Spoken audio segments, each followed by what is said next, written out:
ஒரு சின்ன கான்வர்சேஷன். இப்போ நான் தான் உன் பைக். உனக்கு ஃபர்ஸ்ட் எனக்கு பிடிக்குமா? ஏன் இப்படி கேட்குற? சொல்லு. உன்னைய எனக்கு ரொம்ப ரொம்ப பிடிக்கும்.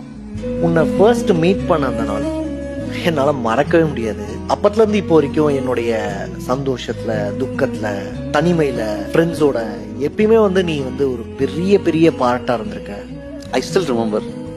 நீ அந்த டிவியில் அட்வர்டைஸ்மெண்ட்டில் என்னை பார்த்து ரோட்டில் காசே இல்லாமல் அந்த போஸ்ட்டை ஆன் வாயை போலந்து பார்த்து அதுக்கப்புறமா கொஞ்சம் கொஞ்சமாக குருவி சேர்க்குற மாதிரி காசு சேர்த்து இஎம்ஐயில் என்னை நீ எடுக்கும்போது எனக்கு அவ்வளோ சந்தோஷமாக இருந்துச்சு.